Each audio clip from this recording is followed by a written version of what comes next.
Hi friends, welcome back to మౌనంగా మీ మౌని. అందరూ ఎలా ఉన్నారండి? మేమైతే చాలా బాగున్నాం. మీరందరూ కూడా చాలా ఆనందంగా ఉండాలని కోరుకుంటున్నాను. ముందుగా అందరికీ గుడ్ మార్నింగ్ అండి. ఇంకా ఇవాళ వీడియో వచ్చేసి మొన్న కార్తీక సోమవారం రెండో సోమవారం కదండి, ఆ రోజు చేసుకున్న పూజా విధానం నేను చూపిస్తున్నాను. ఇంకా ముందుగా తెల్లవారుజామున లేచేసి కార్తీక స్నానం అయితే చేసేసిన తర్వాత ముందుగా మనము తులసి దామోదరుని పూజించాలి కాబట్టి తులసి కోట దగ్గర దీపాలు అయితే పెడుతూ ఉన్నాను. కార్తీక మాసం అంటేనే అందరికీ చాలా ప్రత్యేకమైన మాసం అండి. కార్తీక స్నానం ఆచరించిన, కార్తీక పురాణం విన్న, కార్తీక మాసం చేసిన వాళ్ళను చూసిన, కార్తీక మాసం చేసి దీపాలు అయితే పెడుతూ ఉంటారు కదా, వాళ్ళనైనా ఆ దీపాలనైనా చూసినా కానీ మనకు చాలా పుణ్యం కలుగుతూ ఉంటుందంటండి. ఆరోగ్య స్థితి సహకరించక అలాగనే కార్తీక మాసం చేయలేని వాళ్ళు, అలాంటి వాళ్ళందరూ కూడా కార్తీక స్నానం ఆచరించి దీపాలు పెట్టిన వాళ్ళని చూసినా కూడా అంత పుణ్యం కలుగుతూ ఉంటుందంటండి. కార్తీక పురాణమే చెబుతూ ఉందన్నమాట మనకి. ఈ కార్తీక మాసం చేసిన వాళ్ళని చూసినా కూడా పుణ్యం కలుగుతూ ఉంటుందని. మీరు ఒక్కసారి కార్తీక పురాణం చదివితే ఇవన్నీ కూడా తెలుస్తాయండి. ఎందుకంటే కార్తీక పురాణం నేను కూడా చదవలేదండి, కాకపోతే కార్తీక పురాణము ఇలా యూట్యూబ్లోనే ఒక నెల అంతా కూడా, ఒక కార్తీక మాసం అంతా కూడా విన్నానండి. అందుకోసం చెప్తున్నాను. కార్తీక మాసం చేయలేని వాళ్ళైనా కూడా కార్తీక మాసం చేసిన వాళ్ళను చూసినా, వాళ్ళ దీపాలు పెట్టినా కూడా అంత పుణ్యం కలుగుతూ ఉంటుందంట. కార్తీక మాసం చేయలేని వాళ్ళు కార్తీక మాసంలో ఒక్క దీపమైన దానం ఇస్తే చాలంట అండి, అంత పుణ్యం కలుగుతుంది. చేసిన పాపాలన్నీ కూడా తొలగిపోతూ ఉంటాయంట. ఇంకా నేను ఇక్కడ తులసి కోట దగ్గర అయితే దీపం పెట్టేశానండి. తులసి కోట దగ్గర దీపం పెట్టేసిన తర్వాత ఇంకా గుమ్మానికి అటువైపు ఇటువైపు దీపాలు పెట్టుకుంటారు కదా, అటు సైడు ఇటు సైడు కూడా పెట్టేస్తూ ఉన్నాను. అలాగనే పూలు అవన్నీ కూడా అలంకరిస్తూ ఉన్నాను అనమాట. ఇంకా సోమవారం కాబట్టి ఇంటి ముందు దీపం ముగ్గు వేసేసి, దీపం ముగ్గులో అయితే చిన్న దీపాన్ని అయితే పెడతానండి. చాలా అందంగా కనిపిస్తూ ఉంది. కొందరు ఆన్లైన్లో దొరుకుతూ ఉంటాయి కదండి చిన్న చిన్న దీపాలు, అవన్నీ పెడుతూ ఉంటారండి ముగ్గులో. కానీ నాకు అవి అందంగా కనిపించవు. కానీ దీపం పెడితేనే నాకు అందం, ఆ దీపానికి ఉన్న విలువ అవన్నీ తెలుస్తాయని చెప్పేసి నేను ఇక్కడ దీపాన్నే పెడతానండి. దీపాన్ని వెలిగించి ఒక్క దీపమైనా కానీ ఇలా ముగ్గులో పెట్టుకుంటూ ఉంటాను. ఆ స్టెన్సిల్స్ అయితే నాకు అసలు నచ్చవన్నమాట. ఎందుకో మరి నాకు అసలు అవి ఇష్టమే ఉండవన్నమాట. ఇంకా దీపాలన్నీ పెట్టేసి ఇంట్లోకి అయితే వచ్చేసాను. ఇంట్లో పూజ చేసేసుకోవాలని చెప్పేసి దీపాలన్నీ పెట్టిన తర్వాత ఇలా ఉందన్నమాట. ఇంటి ముందు ముగ్గు, దీపాలు అన్నీ కూడా. తులసి దామోదరునికి పూజించాను కదండి, సోమవారం కాబట్టి శివుని ముగ్గు అయితే వేసేసుకున్నాను అనమాట తులసి దామోదరుని ముందర. దీపాలు పెట్టేసరికి కొంచెం అంటే వెలుగు రాలేదన్నమాట, సూర్యోదయం కాలేదు. అప్పుడు చీకటిగానే ఉందండి. ఆ చీకట్లో ఆ దీపాల వెలుగును చూస్తుంటే చాలా అందంగా కనిపించిందండి. చీకట్లో దీపాల వెలుగు అంటే ఎవరికి ఇష్టం ఉండదండి, అంత ఇష్టం అనమాట. నాకు కూడా చాలా చాలా నచ్చుతుంది అనమాట అది చీకట్లో దీపాల వెలుగు అనేది.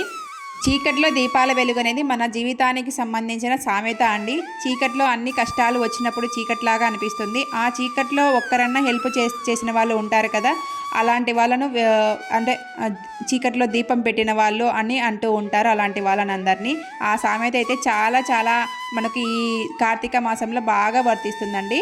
ఇంట్లోకి వచ్చిన తర్వాత పటాలకన్నింటికి పూలు అన్నీ అలంకరించుకున్న తర్వాత దీపం పెట్టేసి, అలాగనే మనకు కార్తీక రెండవ సోమవారం కాబట్టి నేను ఇక్కడ శివుడికి అయితే జలాభిషేకం చేస్తున్నానండి.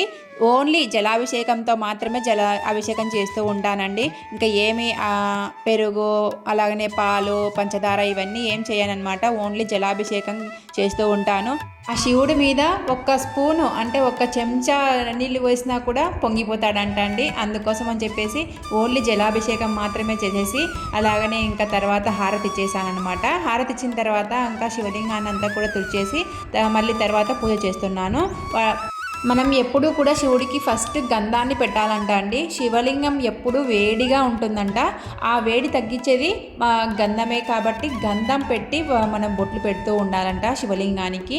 మనం శివుడికి కూడా మనము గంధం బొట్లు పెట్టి మాత్రమే బొట్లు పెట్టాలంట అండి. కుంకుమ బొట్లు అయితే పెట్టాలంట.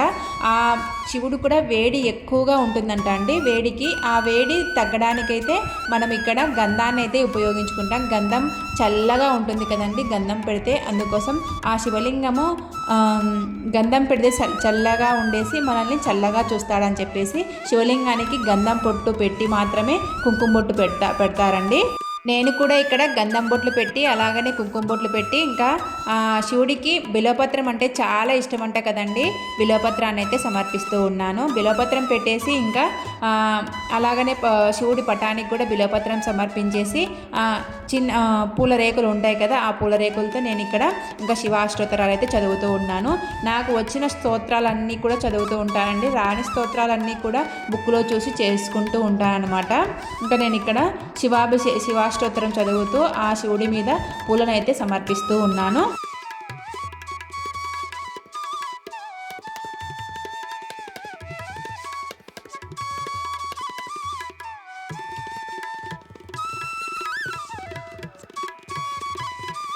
నాకు వచ్చిన స్తోత్రాలు, నాకు వచ్చిన అష్టోత్తరాలు అన్నీ చదువుకొని ఇక్కడ కర్పూర నీరాజనం పలుకుతూ ఉన్నానండి. ఇంకా ఆ రోజు సోమవారం కాబట్టి ఇలా శివుడికైతే ఒక్క సోమవారం అన్నా ఇలా శివుడికైతే అభిషేకం చేసుకోవాలి అనుకున్నానండి. అందుకోసం ఈ కార్తీక 2వ సోమవారము నాకు బాగా ఇంకా అనుకూలంగా ఉందని చెప్పేసి నేను ఇక్కడ ఇంకా అభిషేకం చేసుకున్నాను అనమాట. ఇంట్లో అభిషేకం చేసుకున్న తర్వాత ఇంకా అంతా పూజ అంతా చేసుకొని ఇంకా కర్పూర నీరాజనం పలికేసాను అనమాట. అంత పూజ అంతా అయిపోయిన తర్వాత పూజ గది అంతా కూడా అలా ఉందన్నమాట. తర్వాత ఇంకా నేను ఆ రోజు అంటే వంట అనేది ఏం షేర్ చేయలేదండి. తర్వాత నేను ఇక్కడ ఇంకా భోజనాల కార్యక్రమం అంతా అయిపోయిన తర్వాత నేను ఇక్కడ లాంగ్ ఫ్రాక్ అయితే కుడుతూ ఉన్నానండి, స్టిచ్ చేసుకుంటున్నాను. శారీతో ఈ లాంగ్ ఫ్రాక్ స్టిచ్ చేసుకోవడానికి నేను ఇక్కడ అంతా కట్ చేసి పక్కన పెట్టేసుకున్నానండి. అంతా కట్ చేసుకొని పక్కన నేను ఇంకా లాస్ట్లో ఫైనల్గా స్టిచ్ చేసుకోవడం మొదలు పెడతాను అనమాట. అప్పుడే కట్ చేసుకోవడం అప్పుడే స్టిచ్ చేసుకోవడం అంటే నాకు కుదరదు అనమాట. అందుకోసం ఫస్ట్ అంతా మనము అన్ని జాకెట్ పీసులు అన్నీ ఏవి కావాలన్నా అవి ఫస్ట్ కట్ చేసేసుకొని అంతా ఫస్ట్ తర్వాత స్టిచ్ చేసుకోవడానికి కూర్చుంటే ఒక్కటేసారి స్టిచ్ చేసుకోవచ్చు అని చెప్పేసి తర్వాత నేను ఇక్కడ పైన పార్ట్ ఉంటుంది కదండి లాంగ్ ఫ్రాక్కి, ఆ జాకెట్ పార్ట్ అయితే ఇక్కడ స్టిచ్ చేసుకుంటూ ఉన్నాను. నేను ఇక్కడ లాంగ్ ఫ్రాక్కి జార్జెట్ శారీ అయితే తీసుకున్నానండి. ఆ జార్జెట్ శారీ జారిపోతూ ఉందండి, అసలు కుట్టడానికే చేత అవ్వట్లేదు. అందుకోసం అని చెప్పేసి పెన్నులు అయితే పెట్టేస్తూ ఉన్నాను. బాగా సరిగా కూర్చొని అంత లైనింగ్ అంతా సెట్ చేసుకొని కుడుతుంటేనే అసలు కుట్టడానికి వీలుగానే లేదనమాట. ఇంకా ఫైనల్గా ఇంకా ఇట్లా కాదని చెప్పేసి పిన్నులు అయితే తెచ్చుకున్నానండి. ఆ పిన్నులను అయితే అక్కడొకటి పెడుతూ ఉంటే ఇంకా అవి ఎక్కడికి వెళ్ళకుండా బాగా కుదురుగా కూర్చొని బాగా స్టిచ్ చేసుకోవడానికి బాగా నీట్గా ఉంది అనిపించిందండి. మనం జార్జెట్ క్లాత్ తీసుకుంటే ఇంతే అండి, జారిపోతూ ఉంటుంది. ఎవరన్నా బిగినర్స్ అయితే జార్జెట్ శారీతో ఇలాంటి లాంగ్ ఫ్రాక్లు ఇవన్నీ కుట్టడానికైతే ట్రై చేయకండి, ఎందుకంటే జారిపోతూ ఉంటాయి. మీరు ఫస్ట్లో బిగినర్స్ కాబట్టి ఫస్ట్లో మనము కాటన్ క్లాత్ తీసుకొని మనం ఇలాంటి లాంగ్ ఫ్రాక్స్ కానీ జాకెట్ ముక్కలు కానీ మనము ట్రై చేయాలండి. అప్పుడైతేనే మనకు వీలుగా ఉంటుంది, కుట్టడానికి కొంచెం విసుగు అనిపించదు అనమాట. మనం ఫస్ట్లోనే ఇలాంటి జార్జెట్ శారీస్ ఇలాంటివన్నీ మనం ట్రై చేసామనుకోండి, అవన్నీ కూడా కొంచెం విసుగు అనిపిస్తాయి. మనం కుట్టేటప్పుడు కూడా ఏందబ్బా ఇంత విసుగు అనిపిస్తుంది, ఎందుకు కుట్టడము వేస్ట్ అనిపిస్తూ ఉంటుంది. మనం ఇంకా కుట్టే మూడు కూడా పోతుందండి, అంత విసిగిస్తూ ఉంటాయన్నమాట. అందుకోసం బిగినర్స్ మాత్రము ఇలాంటి జార్జెట్ శారీతో మాత్రము అసలు ట్రై చేయకండి. ఓన్లీ కాటన్ క్లాత్ తెచ్చుకొని మనం ఏదైనా ట్రై చేయాలనుకోండి వాటి మీద ట్రై చేసుకోండి. ఫస్ట్ బాడీ పార్ట్ వెనక పార్ట్ అయితే కుడుతూ ఉన్నానండి. కొంచెం బోట్ నెక్ వచ్చేసి వాటికి కొంచెం పాట్ నెక్ మాదిరి పెట్టేశానండి, అది కుడుతూ ఉన్నాను అనమాట. అది కుట్టేటప్పుడు కూడా చాలా విసిగిచ్చిందండి, చాలా జారిపోతూ ఉందన్నమాట. నాకు ఈ లాంగ్ ఫ్రాక్ కుట్టడానికి 2 days అయితే పట్టిందనమాట. నేను ఫస్ట్ హాఫ్ మాత్రమే ఈ వీడియోలో చూపిస్తున్నానండి, బాడీ పార్ట్ మాత్రమే అనమాట. బాడీ పార్ట్ కుట్టేసరికి నాకు 4 ఆ టైం అయిందనమాట. ఇంకా పిల్లలు వచ్చేసరికి నేను ఇలా పెట్టుకుంటే మా వారు అడుస్తూ ఉంటారని చెప్పేసి ఇంకా 4 ఆ టైం కల్లా నేను ఈ పని అంతా కూడా క్లోజ్ చేసేసి ఇంకా నెక్స్ట్ డే స్టార్ట్ చేస్తానండి. ఏదైనా స్టిచ్చింగ్ అలాంటివన్నీ ఉంటే ఇంకా నెక్స్ట్ డేనే అన్నమాట. ఇంకా కుట్టుకోవడం అలాంటివన్నీ ఏంటివైనా పనులన్నీ కూడా ఇంకా పిల్లలు వస్తారు ఆ టైంకి, మళ్ళీ వాళ్ళు ట్యూషన్ పంపించాలి. ట్యూషన్ వెళ్ళిన తర్వాత ఇంట్లో గిన్నెలు అవన్నీ పనులన్నీ ఉంటాయన్నమాట. ఇంకా అందుకోసం అని చెప్పేసి ఆ హాఫ్ మాత్రమే కుట్టేసి నెక్స్ట్ డే కుట్టేశాను అనమాట. ఫస్ట్ బాడీ పార్ట్ వెనక పార్ట్ తీసుకున్నాను కదండి, వాటిని లైనింగ్తో సహా బాగా అతికిచ్చేసాను. మెడ అంతా కూడా అతికిచ్చేసిన తర్వాత వాటిని వెనక్కి తిప్పేసుకోవాలి. మనము లైనింగ్ క్లాత్ని తిప్పేసుకుంటే మనకు మెడ రెడీ అయిపోతుంది అనమాట. రెడీ అయిపోయిన తర్వాత వాటిపైన మళ్ళీ స్టిచ్ చేసుకోవాలండి, అప్పుడే మనకు నీట్గా కూర్చుంటుంది అనమాట ఇది బాడీ పార్ట్ ఏదైనా కూడా. మెడ దగ్గర అందుకు బాగా నీట్గా కూర్చుంటుంది. అందుకోసం ఫస్ట్ అదే అతికిచ్చేసి తర్వాత తిప్పేసిన తర్వాత మళ్ళీ వాటిపైన మళ్ళీ స్టిచ్ చేసుకుంటే నీట్గా ఉంటుందండి. మనకి ఏదైనా కూడా ఒకవేళ మనం పంజాబ్ డ్రెస్ కుట్టుకోవాలన్నా కూడా, ఏదైనా జాకెట్ కుట్టుకోవాలనుకున్నా అలాంటివన్నీ కూడా ఇలా అతికిచ్చేసిన తర్వాత వెనక్కి తిప్పేసి మళ్ళీ మన వాటిపైన స్టిచ్ చేస్తే చాలా నీట్గా కనిపిస్తుందండి. నేను ఫస్ట్ వెనకాల పార్ట్ బాడీ పార్ట్ అంతా కుట్టేసిన తర్వాత ఇంకా లైనింగ్ అంతా కూడా లైనింగ్ అంతా కూడా జార్జెట్ క్లాత్కి అతికిచ్చేస్తూ ఉన్నాను.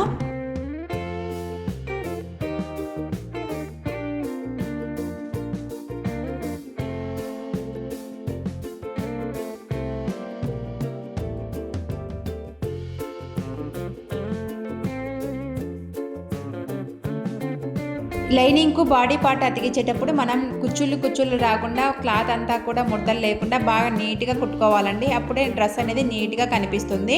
మనకి ఇక్కడ కుట్టేసిన తర్వాత అంతా మిగిలిన వేస్ట్ క్లాత్ అంతా ఉంటుంది కదా, ఆ లైనింగ్ తర్వాత లైనింగ్ పక్కన అలా వేస్ట్ క్లాత్ అంతా కూడా కట్ చేసుకుంటే మనకు నీట్గా కనిపిస్తుందండి. బాడీ పార్ట్ అయినా కూడా ఏ క్లాత్ అయినా కూడా నీట్గా కనిపిస్తుంది. చూడండి ఎంత నీట్గా కనిపించిందో అంత నీట్గా కనిపిస్తుంది అనమాట. మనం కుట్టుకునేటప్పుడు చొక్కిళ్ళు రాకుండా బాగా నీట్గా సెట్ చేసుకొని మరీ కుట్టేసుకోవాలండి. అప్పుడే మనకు ఏదైనా స్టిచ్ చేసేటప్పుడు నీట్గా కనిపిస్తుందండి. బాడీ పార్ట్ కాబట్టి టక్స్లు ఇస్తున్నానండి, అటు సైడ్ ఇటు సైడ్ అలా టక్స్లు ఇస్తేనే మనకు లాంగ్ ఫ్రాక్ లుక్ అనేది బాగా కనిపిస్తుంది. నేను టక్స్లు ఇచ్చిన తర్వాత ఫస్ట్ వెనక పార్ట్ అంతా కూడా రెడీ అయిపోయిందండి. తర్వాత ముందరి పార్ట్ అంతా కూడా నేను ఇక్కడ స్టిచ్ చేసుకుంటున్నాను అనమాట. ఫస్ట్ ఏది స్టార్ట్ చేయాలన్నా కూడా ముందరి పార్ట్ వెనక పార్ట్ స్టిచ్ చేయాలనుకున్నా కూడా మనం మెయిన్ పార్ట్ వచ్చేసి నెక్ దగ్గరని మనం ఫస్ట్ స్టిచ్ చేసుకోవాలండి. తర్వాతనే మనం బాడీ పార్ట్ అంతా అటాచ్ చేసేసుకోవాలి.